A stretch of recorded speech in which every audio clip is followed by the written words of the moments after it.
がイタチ。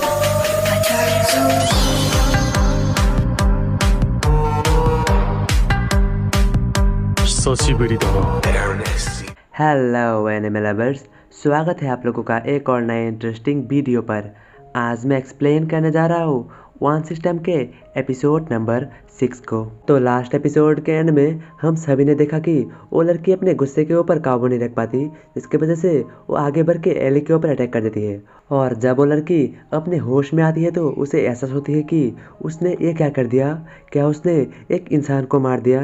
नहीं, ऐसा नहीं हो सकता, ये मैंने क्या कर दिया। और घबराहट के मारे उस लड़की के हाथ से उसकी वो लकड़ी भी नीचे गिर जाती है। और वहीं पर वो बूढ़ा अपने पोती को परेशान देखकर उसके पास पहुंच जाता है। और वहीं पर वो लड़की अपने दादाजी को देखकर रोते हुए कहती है, ग्रैंडपा, मेरा वो मतलब बिल्कुल भी नहीं था, मैं उसे बिल्कुल भी नहीं मारना चाहता था। और वो बुढ़ाव अपने पोती की बात सुनकर उसके सर को सहलाते हुए कहता है, मैंने तो तुम्हें पहले ही वार्न किया था कि उसके ऊपर अटैक मत करो।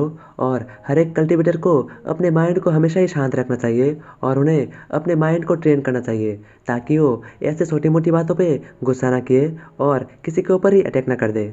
ये सुनकर वो लड़की रोते हुए कहती है, हाँ मुझे समझ में आ गई, लेकिन उस समय मेरी गुस्सा मेरे दिल के ऊपर हावी हो चुकी थी और उस समय मुझे खुद ही मालूम नहीं थी कि मैं क्या कर रही हूँ। और इसके बाद वो बूढ़ा अपने पोती को समझाते हुए कहता है, दरअसल हमारी फैमिली के जो ये मार्शल आर्ट टेक्निक है, इसका स्पेशलिटी आग और दिल है। और जो कोई भी इस मार्शल आर्ट टेक्निक को प्रैक्टिस करता है तो उसे बहुत ज़्यादा गुस्सा आता है। और अगर कोई कल्टीवेटर इस गुस्से को काबू नहीं कर पाया तो उसका गुस्सा दिन पर दिन बढ़ते ही जाता है। और एक समय ऐसा भी आता है वो अपने अपनों के लिए भी खतरा बन जाती है। और इसीलिए ही तुम्हें इस बात से कुछ सीख लेना चाहिए कि तुम्हें अगली बार से ऐसे ही जल्दी गुस्सा नहीं होना है और तुम्हें हमेशा ही शांत रहने की कोशिश करना है। लेकिन वहीं पर वो लड़की अपने ग्रैंडपा की बात सुनने के बाद भी बहुत ज़्यादा उदास होती है और वो दुखी होते हुए अपने ग्रैंडपा से कहती है, ग्रैंडपा, मैं आपकी बात समझ गई, लेकिन मैंने एक इंसान को मार दिया। वहीं पर बुढ़ाव अपने पोती की बात पूरा होने से पहले ही उसे हाथ दिखाकर रोक देता है। और वो बुढ़ाव सीढ़ियों से नीचे उतरकर कुछ दूर आगे बढ़ के एली से कहता है, यंग मैन, मैं मेरी पोती के बर्ताव की वजह से बहुत ज़्यादा दुखी हूँ और साथ ही मैं अपनी पोती की तरफ से आपसे माफ़ी मांगता हूँ। लेकिन वहीं पर वो लड़की अपने ग्रैंडपा की बात सुनकर बहुत ज़्यादा हैरान होती है और हैरानी से ग्रैंडपा से पूछती है, ग्रैंडपा, क्या आपका कहने का मतलब यह है कि उसे कुछ नहीं हुआ है और वो जिंदा है? लेकिन ऐसा कैसे हो सकता है, ये तो इम्पॉसिबल है। तभी वहीं पर पीछे से एली आते हुए कहता है, हाँ तुमने बिल्कुल सही कहा, यह तो बिल्कुल इम्पॉसिबल है ना। तभी वो दोनों एली की आवाज़ सुनकर जल्दी से पीछे की ओर मुड़ के देखता है तो एली उन दोनों के पीछे ही खड़ा हुआ रहता है, जो देखकर वो लड़की अपनी कांपती हुई आवाज़ से कहती है, ऐसा कैसे हो सकता है, तुम जिंदा कैसे हो सकते हो? मैंने तुम्हारे ऊपर साफ साफ अपनी हथियार से अटैक किया था, लेकिन तुमने उसे डॉज कैसे कर लिया? और वहीं पर सिस्टम से नोटिफिकेशन आता है, होस्ट, आपने इस लड़की के सामने बहुत ज़्यादा स्ट्रांग होने की एक्टिंग की है, इसके बदले में आपको 30 एक्टिंग पॉइंट मिलता है। और वहीं पर एली उस लड़की की बात सुनकर उससे कहता है, भला मैं तुम्हें इस बारे में क्यों बताऊं? और साथ ही शायद से तुम मेरे दुश्मन भी हो सकते हो, क्योंकि अभी अभी तुमने मेरे ऊपर अटैक किया, इसीलिए मैं तुम्हें ये बताने से मना करता हूँ। और साथ ही तुमने मुझे कुछ समय पहले ही लगभग मार ही दिया था। और इसके साथ ही एली उस बुढ़ाव की ओर देखते हुए मन ही मन सोचता है, ये लड़की कुछ ज़्यादा पावरफुल नहीं है, लेकिन मुझे लगता है कि ये बुढ़ाव बहुत ज़्यादा पावरफुल है।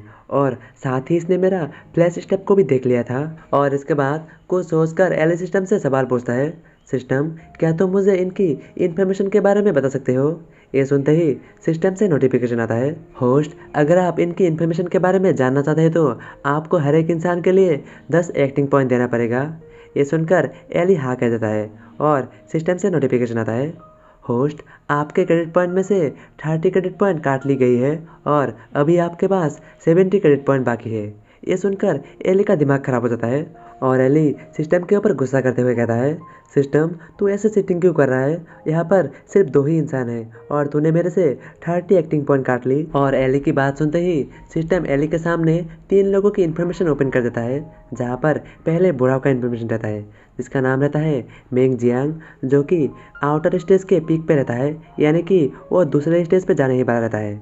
उसका उम्र रहता है 73 ईयर और साथ ही वो मेंग फैमिली का हेड भी रहता है। और वहीं पर दूसरी रहती है वो लड़की जिसका नाम रहती है मेंग हुआना और उसकी कल्टीवेशन पावर रहती है इंटरनल स्टेज की पहले चरण पर और साथ ही उसकी उम्र रहती है 17 ईयर। और वहीं पर जो तीसरी इंसान का इन्फॉर्मेशन रहता है जिसका नाम रहता है एडा और उसकी उम्र रहती है 28 ईयर और साथ ही वो मेंग फैमिली की बॉडीगार्ड है। और एली उस बॉडीगार्ड की इन्फॉर्मेशन को देखने के बाद मन ही मन सोचता है, अच्छा ये दोनों के दोनों शायद से बहुत ज़्यादा बड़ी फैमिली से होगी, जैसे कि हर एक बड़ी फैमिली के पास उनकी पर्सनल बॉडीगार्ड होती है, शायद से ये भी वैसा ही रहेगी जो कि बाहर आते समय उनके साथ ही आता होगा। और तभी एली के दिमाग पे एक आइडिया आता है और वो अजीब सा शक्ल बना के कुछ सोचने लग जाता है।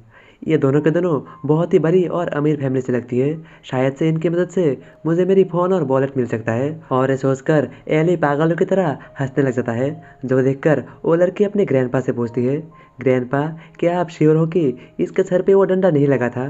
ये सुनकर ग्रैंडपा कहता है, मैं भी श्योर नहीं हूँ। और इसके बाद ग्रैंडपा इस ऑकवर्ड माहौल को चेंज करने के लिए अपनी गला साफ करते हुए एली से कहता है, यंग मैन अगर तुम्हें कोई एतराज़ ना हो तो क्या तुम अपनी नाम बता सकते हो? और साथ ही मैं ये जानने के लिए बहुत ज़्यादा क्यूरियस हूँ कि तुमने अभी अभी कौन सा टेक्निक इस्तेमाल किया जो कि बहुत ज़्यादा फास्ट था। मैं इसके बारे में जानने के लिए बहुत ज़्यादा क्यूरियस हूँ। और वहीं पर एली उस बुढ़ाऊ की बात सुनकर परेशानी में पड़ जाता है और वो मन ही मन सोचता है, इसने ये क्या पूछ लिया? मैं तो इसे ये नहीं बता सकता कि मेरे पास एक सिस्टम है जो कि मुझे टेलीपोर्ट होने में मदद करता है। अगर मैंने इसे ये सब बता दिया तो मैं परेशानी में पड़ सकता हूँ। और इसके साथ ही एली आगे सोचता है, शायद से मुझे वो वाला टेक्निक इस्तेमाल करना ही पड़ेगा। और इसके साथ ही एली अपने दिल पे हाथ रखते कहता है, अरे यार दर्द कर रहा है। और इसके साथ ही एली ज़मीन पे लेटकर लोटपोट होना शुरू हो जाता है और साथ ही वो चिल्लाना भी शुरू कर देता है और कहता है, लगता है कि मैं मरने वाला हूँ, मुझे बहुत ज़्यादा दर्द हो रही है। और इसके कुछ देर बाद एली रुक जाता है और रुककर उन दोनों से कहता है, मुझे बहुत ज़्यादा दर्द हो रही है क्योंकि तुमने मेरे ऊपर कुछ समय पहले ही अटैक किया था।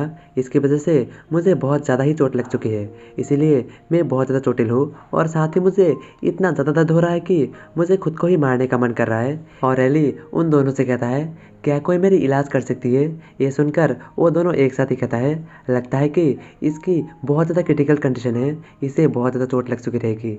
और ग्रैंडपा आगे बढ़ के एली से कहता है, क्या तुम्हारे लिए 1 लाख कियन काफ़ी रहेगा तुम्हारे इलाज करने के लिए? और तुम्हें शर्माने की कोई ज़रूरत नहीं क्योंकि तुम्हें चोट मेरी पोती ने ही पहुंचाई है, इसीलिए तुम्हें ये रख लेना चाहिए।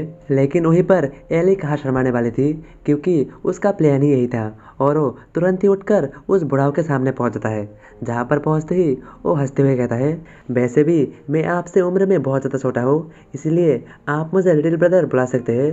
बाय द वे मेरा नाम एली है और मेरे लिए 1 लाख युआन ही काफ़ी है और मुझे कुछ भी नहीं चाहिए।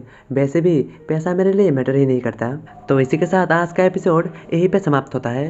तो फिर मिलते हैं नेक्स्ट एपिसोड में।